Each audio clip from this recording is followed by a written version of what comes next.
ಇವತ್ತು ಒಂದು ಹೊತ್ತು ಊಟ ಇಲ್ಲ ಅಂದ್ರೆ ಜನ ಬದುಕ್ತಾರೆ. ಇವತ್ತು ಒಂದು ರಾತ್ರಿ ನಿದ್ದೆ ಇಲ್ಲ ಅಂದ್ರೂ ಕೂಡ ಜನ ಬದುಕಲು ಸಾಧ್ಯವಾಗ್ತಿದೆ. ಒಂದು ಕ್ಷಣ ಆಕ್ಸಿಜನ್ ಇಲ್ಲ ಅಂದ್ರೂ ಕೂಡ ಜನ ಬದುಕ್ತಿದ್ದಾರೆ. ಆದ್ರೆ ಒಂದು ಕ್ಷಣ ಮೊಬೈಲ್ ಇಲ್ಲ ಅಂದ್ರೆ ಜನ ಬದುಕೋಕೆ ಸಾಧ್ಯವೇ ಇಲ್ಲ ಅನ್ನೋ ಮಟ್ಟಿಗೆ ಇವತ್ತು ಪರಿಸ್ಥಿತಿ ಉಂಟಾಗಿದೆ. ಹೌದು, ಮೊಬೈಲ್ ಇವತ್ತು ನಮ್ಮ ಪಾಲಿನ ಇವತ್ತಿನ ಜನರೇಷನ್ ನ ಹಾರ್ಟ್ ಬೀಟ್ ಅಂದ್ರೆ ಹೃದಯದ ಬಡಿತಾನೆ ಅಂತಾನೆ ಹೇಳ್ಬಹುದು, ಅಥವಾ ಆಕ್ಸಿಜನ್ ಅಂತಾನೆ ಕರೆಯಬಹುದು. ಮೊಬೈಲ್ ಇಲ್ಲ ಅಂದ್ರೆ ಯಾವ ಕೆಲಸನೂ ಆಗೋದಿಲ್ಲ ರೀ. ಮೊಬೈಲ್ ಮಾಡೋದಾಗ್ಲಿ, ಫೋನ್ ಮಾಡೋದಾಗ್ಲಿ, ಆಟ ಆಡೋದಾಗ್ಲಿ, ದುಡ್ಡು ತಗೊಳ್ಳೋದಾಗ್ಲಿ, ಕೊಡೋದಾಗ್ಲಿ ಎಲ್ಲ ಮೊಬೈಲ್ ಮಾಯವೇ ಆಗಿದೆ. ದೇವರಿಗೆ ನಾನು ಒಂದು ಕೇಳ್ಕೊಂತಾ ಇದ್ದೀನಿ, ಇನ್ಮೇಲೆ ಹುಟ್ಟೋ ಮಕ್ಕಳಿಗೆ ಹೃದಯದ ಬದಲು ಒಂದು ಮೊಬೈಲ್ ಅನ್ನೇ ಇಟ್ಟು ಕಳಿಸ್ಬಿಡಪ್ಪ ಅಂತ.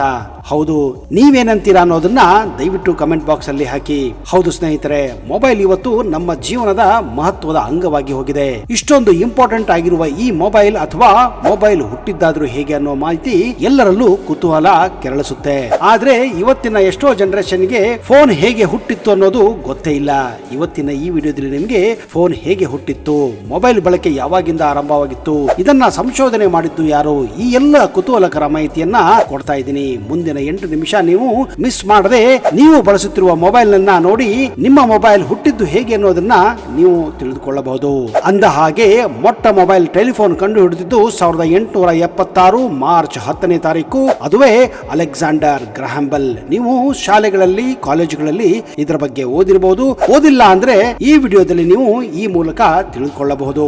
ಆದ್ರೆ ಕೇವಲ ಇವರಿಂದಲೇ ಮಾತ್ರ ಟೆಲಿಫೋನ್ ಕಂಡು ಹಿಡಿಯಲಾಯಿತು ಅಂದ್ರೆ ತಪ್ಪಾಗುತ್ತದೆ. ಆದ್ರೆ ಇದರ ಹಿಂದೆ ತುಂಬಾ ಜನರ ಪರಿಶ್ರಮ ಕೂಡ ಇದೆ. ಅಲೆಕ್ಸಾಂಡರ್ ಗ್ರಹಾಂ ಬೆಲ್ ಕೂಡ ಹಲವಾರು ವರ್ಷಗಳಿಂದ ಫೋನ್ ಮೇಲೆ ತಮ್ಮ ಆವಿಷ್ಕಾರವನ್ನ ಮುಂದುವರಿಸಿದ್ದರು. ಆದ್ರೆ ಇವರ ಹಿಂದೆ ಹಲವಾರು ವಿಜ್ಞಾನಿಗಳು ಟೆಲಿಫೋನ್ ಮೇಲೆ ಹಲವಾರು ಪ್ರಯೋಗಗಳನ್ನ ಮಾಡಿದ್ದರು. ಆದ್ರೆ ಮೊಟ್ಟ ಮೊದಲ ಟೆಲಿಫೋನ್ ಪೇಟೆಂಟ್ ಮಾಡಿದ್ದೇ ಈ Alexander Graham bell. Alexander Graham bell ಗಿಂತ ಮೊದಲು 1717ರಲ್ಲಿ ರಾಬರ್ಟ್ ಹುಕ್ ಅನ್ನುವ ವ್ಯಕ್ತಿ ಸ್ಟ್ರಿಂಗ್ ಮೊಬೈಲ್ ಅನ್ನ ಕಂಡುಹಿಡಿದಿದ್ದರು.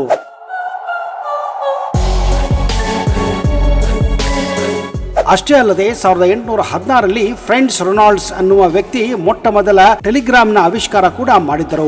ಆದ್ರೆ ಟೆಲಿಗ್ರಾಮ್ ಮೂಲಕ ಕೇವಲ ಮೆಸೇಜ್ಗಳನ್ನು ಕಳಿಸಲು ಮಾತ್ರ ಸಾಧ್ಯವಾಗುತ್ತಿತ್ತು. ಅದನ್ನು ಕೂಡ ಒಂದು ಕೋಡ್ ಮಾಧ್ಯಮದಲ್ಲಿ ಇದನ್ನ ಕಳಿಸಲಾಗುತ್ತಿತ್ತು. ಹೀಗಾಗಿ ಇದನ್ನ ಅರ್ಥ ಮಾಡಿಕೊಳ್ಳಲು ಜನಸಾಮಾನ್ಯರಿಗೆ ತುಂಬಾನೇ ಕಷ್ಟವಾಗುತ್ತಿತ್ತು. ಮುಂದೆ 1861ರಲ್ಲಿ ಜರ್ಮನ್ ಇಂಜಿನಿಯರ್ ಜಾನ್ ಫಿಲಿಪ್ಸ್ ಮೊಟ್ಟ ಮೊದಲ ಬಾರಿಗೆ ಟೆಲಿಫೋನ್ ಅನ್ನ ಆವಿಷ್ಕಾರ ಮಾಡುತ್ತಾರೆ. ಅಷ್ಟೇ ಅಲ್ಲದೆ ಮೊಟ್ಟ ಮೊದಲ ಬಾರಿಗೆ ಸೌಂಡ್ ಅನ್ನ ತರಂಗಗಳ ಮೂಲಕ ಹರಿಯುವ ಹಾಗೆ ಮಾಡುತ್ತಾರೆ. ಆವಾಗಲೇ ನೋಡಿ ಈ ಸಾಧನವನ್ನ ಮೊಟ್ಟ ಮೊದಲ ಬಾರಿಗೆ ಟೆಲಿಫೋನ್ ಅಂತ ಕೂಡ ಕರೆದಿದ್ದು. ಆದ್ರೆ ಅಲೆಕ್ಸಾಂಡರ್ ಗ್ರಹಾಂ ಬೆಲ್ ಇವುಗಳ ಆವಿಷ್ಕಾರವನ್ನ ಬಳಕೆ ಮಾಡಿಕೊಂಡು ತಂತಿಗಳ ಮೂಲಕ ಸೌಂಡ್ ವೇವ್ಸ್ ಅನ್ನ ಕಳಿಸಿ ಒಬ್ಬ ವ್ಯಕ್ತಿ ಇನ್ನೊಬ್ಬ ವ್ಯಕ್ತಿ ಜೊತೆ ಮಾತನಾಡಬಹುದು ಅನ್ನುವ ಭರವಸೆ ಮಾಡಿಕೊಟ್ಟಿದ್ದರು. ಹೀಗಾಗಿ ಇವರು ದಿನರಾತ್ರಿ ಟೆಲಿಫೋನ್ ಕಂಡುಹಿಡಿಯುವುದರಲ್ಲಿ ತಮ್ಮ ಅರ್ಧ ಜೀವನವನ್ನೇ ಕಳೆದು ಬಿಡುತ್ತಾರೆ. ಪ್ರಯತ್ನದ ಮೇಲೆ ಪ್ರಯತ್ನ ಮಾಡಿ ಹಲವಾರು ಬಾರಿ ಅವರು ಸೋಲನ್ನು ಕೂಡ ಅನುಭವಿಸುತ್ತಾರೆ. ಅಲೆಕ್ಸಾಂಡರ್ ಗ್ರಹಾಂ ಬೆಲ್ ಜೊತೆ ಒಬ್ಬ ಅಸಿಸ್ಟೆಂಟ್ ಕೂಡ ಇದ್ದ. ಅವನ ಹೆಸರೇ ಥಾಮಸ್ ವಾಟ್ಸನ್. ಈ ವ್ಯಕ್ತಿ ಅಲೆಕ್ಸಾಂಡರ್ ಗ್ರಹಾಂ ಬೆಲ್ ಫೋನ್ ಕಂಡುಹಿಡಿಯಲು ಬಹಳ ವಿಷಯದಲ್ಲಿ ಸಹಾಯ ಮಾಡಿದ್ದಾರೆ. ಅದು 1876ನೇ ಇಸ್ವಿ. ಅಲೆಕ್ಸಾಂಡರ್ ಗ್ರಹಾಂ ಬೆಲ್ ತಮ್ಮ ಮನೆಯಲ್ಲಿ ಹಲವಾರು ಇನ್ಸ್ಟ್ರೂಮೆಂಟ್ ಗಳನ್ನ ಬಳಸಿ ಆವಿಷ್ಕಾರವನ್ನ ಮಾಡುತ್ತಾನೆ ಇದ್ದರು. ಪ್ರಯತ್ನಗಳನ್ನು ಮುಂದುವರಿಸ್ತಾ ಇದ್ರು. 10ನೇ ಮಾರ್ಚ್ 1876 ಒಂದು ಕೊಠಡಿಯಲ್ಲಿ ಅಲೆಕ್ಸಾಂಡರ್ ಗ್ರಹಾಂ ಬೆಲ್ ತಮ್ಮ ಪ್ರಯತ್ನವನ್ನ ಮುಂದುವರಿಸುತ್ತಿದ್ದರೆ, ಇನ್ನೊಂದು ಕೊಠಡಿಯಲ್ಲಿ ಅವರ ಅಸಿಸ್ಟೆಂಟ್ ವಾಟ್ಸಪ್ 2ನೇ ಮಹಡಿಯಲ್ಲಿ ತಮ್ಮ ಕೆಲಸವನ್ನ ಮಾಡುತ್ತಿದ್ದರು. ಹೀಗಿರುವಾಗ ಅಲೆಕ್ಸಾಂಡರ್ ಗ್ರಹಾಂ ಬೆಲ್ ತಮ್ಮ ಟೇಬಲ್ ಮೇಲೆ ಇಟ್ಟಂತಹ ಎಲ್ಲ ವಸ್ತುಗಳನ್ನ ಜೋಡಿಸ್ತಾ ಇರ್ತಾರೆ. ಆದ್ರೆ ಅಚಾನಕ್ ಆಗಿ ಅಲ್ಲಿದ್ದಂತಹ ಒಂದು ಆಸಿಡ್ ಆ ಟೇಬಲ್ ಮೇಲೆ ಸುರಿದು ಅಲ್ಲಿರುವ ಹಲವಾರು ಇನ್ಸ್ಟ್ರೂಮೆಂಟ್ ಮೇಲೆ ಅದು ಹಾದು ಹೋಗುತ್ತದೆ. ಹೀಗಾಗಿ ಅಲೆಕ್ಸಾಂಡರ್ ಗ್ರಹಾಂ ಬೆಲ್ ಸಿಟ್ಟಾಗಿ ಕೂಗುತ್ತಾರೆ. ವಿಚಿತ್ರ ಏನಂದ್ರೆ ಆ ಸಮಯದಲ್ಲಿ 2ನೇ ಮಹಡಿಯಲ್ಲಿ ಇದ್ದಂತಹ ವಾಟ್ಸನ್ಗೆ ಗ್ರಹಾಂ ಬೆಲ್ ಕೂಗಿದ ಶಬ್ದ ಅವರ ಟೆಲಿಫೋನ್ ಮೂಲಕ ಕೇಳಿಸುತ್ತದೆ. ಇದೇ ನೋಡಿ ಈ ಭೂಮಿಯ ಮೇಲೆ ಮೊಟ್ಟ ಮೊದಲ ಬಾರಿಗೆ ಒಬ್ಬ ವ್ಯಕ್ತಿ ಇನ್ನೊಬ್ಬ ವ್ಯಕ್ತಿಯ ಜೊತೆ ಫೋನಿನ ಮೂಲಕ ಮಾತನಾಡಿದ್ದು. ಹೌದು, ಆ ಬಿದ್ದಂತಹ ಆಸಿಡ್ ಆ ಇನ್ಸ್ಟ್ರೂಮೆಂಟ್ ಗಳ ಮೇಲೆ ಒಂದು ಹೊಸ ಆವಿಷ್ಕಾರ ಮೂಡಿಸಿತ್ತು.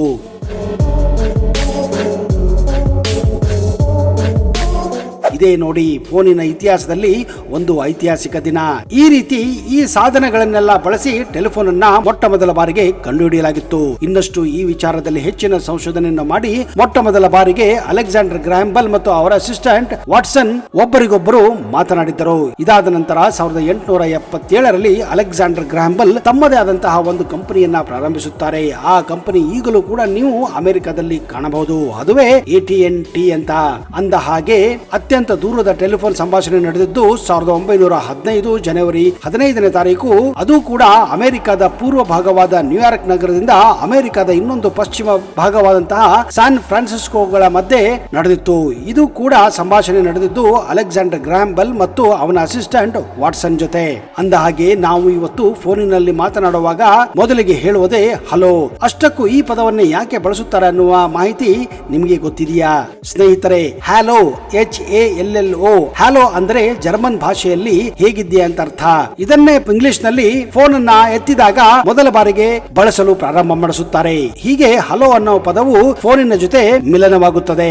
ಲ್ಯಾಂಡ್ ಲೈನ್ ಮೂಲಕವೇ ಹಲವಾರು ವರ್ಷಗಳ ಕಾಲ ವಿಶ್ವಾದ್ಯಂತ ಫೋನಿನ ಮೂಲಕ ಸಂಭಾಷಣೆಗಳು ನಡೆಯುತ್ತಿದ್ದವು. ಆದ್ರೆ ಜೊತೆಗೆ ಹಲವಾರು ವಿಜ್ಞಾನಿಗಳು ಹೇಗಾದ್ರೂ ಮಾಡಿ ಈ ಫೋನ್ ಅನ್ನ ವೈರ್ಲೆಸ್ ಮೂಲಕ ಬಳಸುವ ಒಂದು ತಂತ್ರಜ್ಞಾನದ ಬಗ್ಗೆ ನಿರಂತರವಾಗಿ ಶೋಧನೆಯನ್ನ ಮಾಡುತ್ತಾನೆ ಇದ್ದರು.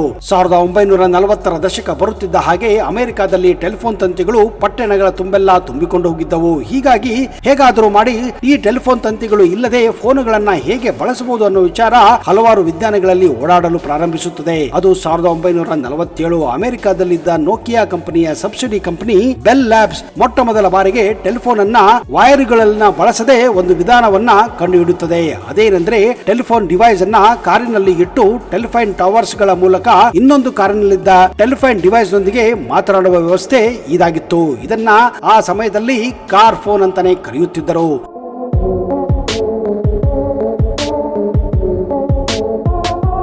ನಿಮ್ಗೆ ಈ ಡಿವೈಸ್ ನ ವೇಟ್ ಎಷ್ಟಿತ್ತು ಅಂತ ಗೊತ್ತಾ? ಹೌದು ಸ್ನೇಹಿತರೆ, ಬರೋಬ್ಬರಿ 36 kg ಆಗಿತ್ತು. ಆ ಸಮಯದಲ್ಲಿ ಅಮೆರಿಕದ ಶ್ರೀಮಂತರು ತಮ್ಮ ಕಾರುಗಳ ಮೂಲಕ ಮೊಟ್ಟ ಮೊದಲ ಬಾರಿಗೆ ವೈರ್ಲೆಸ್ ಫೋನ್ ಅನ್ನ ಬಳಸಲು ಪ್ರಾರಂಭಿಸಿದ್ದವು. ಇದೇ ಕಾರ್ ಫೋನ್ ಕಾನ್ಸೆಪ್ಟ್ ಬಳಸಿಕೊಂಡು ಹಲವಾರು ವಿಜ್ಞಾನಿಗಳು ವಿಶ್ವಾದ್ಯಂತ ಮೊಬೈಲ್ ಫೋನ್ ಸಂಶೋಧನೆಗೆ ದಾರಿ ಹುಡುಕುತ್ತಾರೆ. ಹಂತ ಹಂತವಾಗಿ ಮೋಟೋರೋಲಾ ಕಂಪನಿ ಕೂಡ ತನ್ನ ವಿಜ್ಞಾನಿಗಳಿಗೆ ಇದರ ಮೇಲೆ ರಿಸರ್ಚ್ ಮಾಡಲು ಹೆಚ್ಚಿನ ಹಣವನ್ನ ಸುರಿಯುತ್ತದೆ. ಮೋಟೋರೋಲಾ ಆ ಸಮಯದಲ್ಲಿ ಒಂದು ಪ್ರಸಿದ್ಧ ಟೆಲಿಫೋನ್ ಕಂಪನಿ ಆಗಿತ್ತು.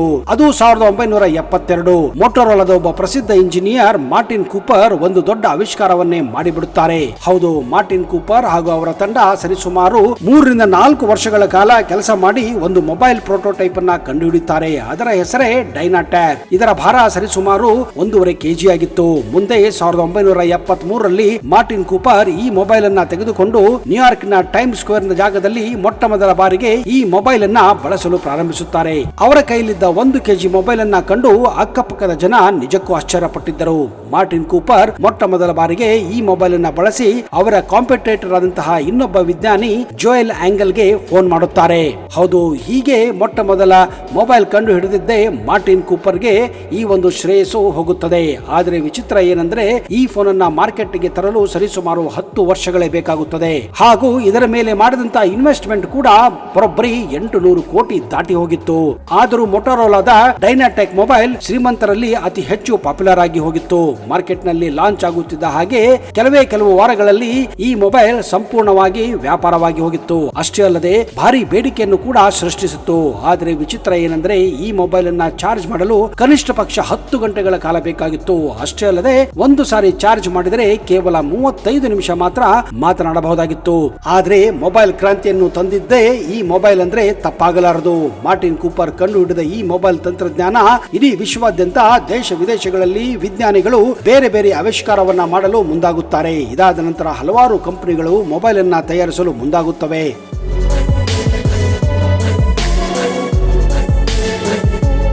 ಅದು ಸ್ಯಾಮ್ಸಂಗ್ ಆಗಲಿ, ನೋಕಿಯಾ ಆಗಲಿ, ಸಿಮೆನ್ಸ್ ಆಗಲಿ, ಬೇರೆ ಕಂಪನಿಗಳು ಬೇರೆ ಬೇರೆ ಆವಿಷ್ಕಾರಗಳನ್ನ ಈ ಮೊಬೈಲ್ ಮೇಲೆ ಮಾಡಲು ಆರಂಭಿಸುತ್ತವೆ. ಆದ್ರೆ ಮೊಬೈಲ್ ಆವಿಷ್ಕಾರದಲ್ಲಿ ಮೋಟೋರೋಲಾ ಕಂಪನಿ ಎಲ್ಲರಿಗಿಂತ ಮುಂದಿತ್ತು. 1990 ಬರುತ್ತಿದ್ದ ಹಾಗೆ ಹೊಸ ಮಾಡೆಲ್ಸ್ ಗಳನ್ನ ಮೋಟೋರೋಲಾ ಮಾರ್ಕೆಟ್ ಗೆ ಬಿಟ್ಟಿತ್ತು. ಹೀಗೆ ಪ್ರಾರಂಭವಾಗಿತ್ತು ಈ ಮೊಬೈಲ್ ಆವಿಷ್ಕಾರ. ಇದನ್ನೇ ಬಳಸಿಕೊಂಡು ನೋಕಿಯಾ ಕಂಪನಿ, ಸ್ಯಾಮ್ಸಂಗ್ ಕಂಪನಿಗಳು ಹೊಸ ಮೊಬೈಲ್ ಅನ್ನ ತಯಾರಿಸುತ್ತವೆ. ಇನ್ನು ಭಾರತದಲ್ಲಿ ಮೊಬೈಲ್ ಯಾವಾಗ ಪ್ರಾರಂಭವಾಗಿತ್ತು ಅನ್ನೋದು ಕೂಡ ನಾವು ತಿಳಿದುಕೊಳ್ಳಲೇಬೇಕು. ಅದು 1995 ಜುಲೈ 31ನೇ ತಾರೀಕು ಭಾರತದ ಟೆಲಿಕಾಂ ವಲಯದಲ್ಲಿ ಐತಿಹಾಸಿಕ ದಿನ. ಭಾರತದಲ್ಲಿ ಮೊಬೈಲ್ ಫೋನ್ ನೆಟ್ವರ್ಕ್ ಚಾಲನೆಗೊಂಡಂತಹ ದಿನ. ಮೊಟ್ಟ ಮೊದಲ ಬಾರಿಗೆ ಮೊಬೈಲ್ ಕರೆ ಆಗಿದ್ದು ಅಂದಿನ ಪಶ್ಚಿಮ ಬಂಗಾಳದ ಮುಖ್ಯಮಂತ್ರಿ ಜ್ಯೋತಿ ಬಸು ಆ ಕರೆಯನ್ನ ಮಾಡಿದಂತಹ ವ್ಯಕ್ತಿ. ಅವರು ಕೇಂದ್ರ ಸಂವಹನ ಸಚಿವರಾದಂತಹ ಸುಖರಾಮ್ ಅವರಿಗೆ ಜ್ಯೋತಿ ಬಸು ಮೊಬೈಲ್ ನಲ್ಲಿ ಮೊಟ್ಟ ಮೊದಲ ಕರೆಯನ್ನ ಮಾಡುತ್ತಾರೆ. ಜ್ಯೋತಿ ಬಸು ಈ ಮೊಬೈಲ್ ಕರೆಗೆ ಬಳಸಿದ್ದು ನೋಕಿಯಾದ ಒಂದು ಹ್ಯಾಂಡ್ಸೆಟ್ ಆಗಿತ್ತು. ಇದರೊಂದಿಗೆ ಭಾರತದಲ್ಲಿ ಮೊಬೈಲ್ ಯುಗ ಆರಂಭವಾಗಿತ್ತು. ಮುಂದೆ ಮೋದಿ ಟೆಲ್ಸ್ಟ್ರಾ ಎಂಬ ಕಂಪನಿ 1993ರಲ್ಲಿ ಭಾರತದಲ್ಲಿ ಮೊಟ್ಟ ಮೊದಲ ಸೆಲ್ಯುಲಾರ್ ಸರ್ವಿಸ್ ಅನ್ನ ಆರಂಭಿಸುತ್ತದೆ. ಇದೇ ನೆಟ್ವರ್ಕ್ ನಲ್ಲಿ ಭಾರತದ ಮೊಟ್ಟ ಮೊದಲ ಮೊಬೈಲ್ ಕರೆ ಕೂಡ ಆಗಿತ್ತು. ಭಾರತದ ಮೂಲದ ಸಿಂಗಾಪುರ್ ಉದ್ಯಮಿ ಭೂಪೇಂದ್ರ ಕುಮಾರ್ ಮೋದಿ ಅವರು ಆಸ್ಟ್ರೇಲಿಯಾದ ಟೆಲ್ಸ್ಟ್ರಾ ಜೊತೆ ಸೇರಿಕೊಂಡು ಮೋದಿ ಟೆಲ್ಸ್ಟ್ರಾ ನೆಟ್ವರ್ಕ್ ಅನ್ನುವ ಕಂಪನಿಯನ್ನ ಸ್ಥಾಪಿಸಿ ಭಾರತಕ್ಕೆ ಮೊಬೈಲ್ ನೆಟ್ವರ್ಕ್ ಪ್ರಾರಂಭ ಮಾಡಿದ್ದರು. ಮುಂದೆ ಇದೇ ಸ್ಪೈಸ್ ನೆಟ್ವರ್ಕ್ ಆಗಿ ಬದಲಾಗಿತ್ತು. ಒಂದು ವೇಳೆ ನೀವು 1990ರ ದಶಕದಲ್ಲಿ 2000 ಇಸ್ವಿಯಲ್ಲಿ ನೆಟ್ವರ್ಕ್ ಸೇವೆಯನ್ನ ಬಳಸುತ್ತಿದ್ದರೆ ಆಗ ಅತ್ಯಂತ ಹೆಸರುವಾಸಿ ಮೊಬೈಲ್ ಸರ್ವಿಸ್ ಸ್ಪೈಸ್ ನೆಟ್ವರ್ಕ್ ಆಗಿತ್ತು. ಮುಂದೆ ಇದನ್ನ ಹಲವಾರು ಕಂಪನಿಗಳು ಪರ್ಚೇಸ್ ಮಾಡುತ್ತವೆ. ಇದು ಮುಂದೆ ಹಚ್ಚಾಗಿ ಕನ್ವರ್ಟ್ ಆಗಿತ್ತು. ತದನಂತರ ಇದು ವೊಡಾಫೋನ್ ಆಗಿ ಈಗ ಬಳಕೆಯಲ್ಲಿದೆ. ಟೆಲಿಕಾಂ ಕ್ಷೇತ್ರದಲ್ಲಿ ರಿಲಯನ್ಸ್ ಕಾಲಿಡುವ ಮೊದಲು ಮೊಬೈಲ್ ಕರೆಗಳ ದರಗಳು ತುಂಬಾನೇ ದುಬಾರಿಯಾಗಿದ್ದವು. 1995ರಲ್ಲಿ ಮೊಬೈಲ್ ಕರೆ ವ್ಯವಸ್ಥೆ ಚಾಲನೆಗೊಂಡಾಗ ಬೆಲೆ ಬಲು ದುಬಾರಿ ಎನಿಸಿತ್ತು. ಒಂದು ನಿಮಿಷ ಫೋನ್ ನಲ್ಲಿ ಮಾತನಾಡಲು ಬರೋಬ್ಬರಿ ₹8.40 ಕೊಡಬೇಕಾಗಿತ್ತು. ಇದು ಇನ್ಕಮಿಂಗ್ ಮತ್ತು ಔಟ್ ಗೋಯಿಂಗ್ ಎರಡಕ್ಕೂ ದರ ವಿಧಿಸಲಾಗುತ್ತಿತ್ತು. ಇನ್ನು ಪೀಕ್ ಅವರ್ಗಳಲ್ಲಿ ಒಂದು ಕರೆ ಮಾಡೋಕೆ ನಿಮಗೆ ₹16.80 ಆಗುತ್ತಿತ್ತು. ಆರಂಭದಲ್ಲಿ ಇಷ್ಟು ದುಬಾರಿಯಾಗಿದ್ದ ಮೊಬೈಲ್ ಕರೆ ಕ್ರಮೇಣವಾಗಿ ಕಡಿಮೆ ಆಗಲು ಪ್ರಾರಂಭಿಸುತ್ತವೆ. ತಂತ್ರಜ್ಞಾನ ಆವಿಷ್ಕಾರದಿಂದ ಇದು ಸಾಧ್ಯವಾಯಿತು. 2016ರಲ್ಲಿ ಜಿಯೋ ಮಾರುಕಟ್ಟೆ ಬಂದ ಮೇಲಂತೂ ಮೊಬೈಲ್ ನಲ್ಲಿ ಒಂದು ದೊಡ್ಡ ಕ್ರಾಂತಿಯೇ ಬರುತ್ತದೆ. ತದನಂತರ ಫೋನ್ ಕರೆಗಳು ಕೂಡ ಉಚಿತವಾಗಿ ಹೋಗುತ್ತವೆ. ಹೌದು ಸ್ನೇಹಿತರೆ, ಇವತ್ತು ನೀವು ಬಳಸುತ್ತಿರುವ ಮೊಬೈಲ್ ಕೇವಲ ಡೇಟಾವನ್ನ ಒಂದು ಬಾರಿ ಹಾಕಿದರೆ ಅನ್ಲಿಮಿಟೆಡ್ ಕರೆಗಳನ್ನು ಕೂಡ ಮಾಡಬಹುದಾಗಿದೆ. ನೋಡಿದಿರಾ, ಮೊಬೈಲ್ ವ್ಯವಸ್ಥೆ, ಮೊಬೈಲ್ ನೆಟ್ವರ್ಕ್ ವ್ಯವಸ್ಥೆ, ಫೋನ್ ವ್ಯವಸ್ಥೆ ಹೇಗೆಲ್ಲ ಪ್ರಾರಂಭವಾಯಿತು, ಹೇಗೆಲ್ಲ ನಾವು ಇವತ್ತು ಇದನ್ನ ಸ್ಮಾರ್ಟ್ ಫೋನ್ ಆಗಿ ಬಳಸುತ್ತಿದ್ದೇವೆ ಅನ್ನೋದು ನಿಮಗೆಲ್ಲ ಗೊತ್ತಿರುವ ವಿಷಯ. ಮೊಬೈಲ್ ನಲ್ಲಿ ಈ ಆವಿಷ್ಕಾರಗಳು ನಿರಂತರವಾಗಿ ನಡೆಯುತ್ತಾನೆ ಇದೆ, ಮುಂದೆ ಕೂಡ ನಡೆಯುತ್ತದೆ ಸ್ನೇಹಿತರೆ. ಆದ್ರೆ ನಾನೊಂದು ಇಲ್ಲಿ ಒಂದು ಮೆಸೇಜ್ ಕೊಡಲು ಇಷ್ಟಪಡುತ್ತೇನೆ. ಏನೇ ಇರಲಿ, ಹೇಗೆ ಇರಲಿ, ಯಾವುದೇ ಒಂದು ವಸ್ತುವನ್ನಾಗಲಿ ಮಿತವಾಗಿ ಬಳಸಿದ್ರೆ ಅದು ಉತ್ತಮ. ಇಲ್ಲವಾದ್ರೆ ಇದು ನಮ್ಮ ದೇಹಕ್ಕೆ ಹಾನಿಯಾಗಬಹುದು. ನೆನಪಿರಲಿ.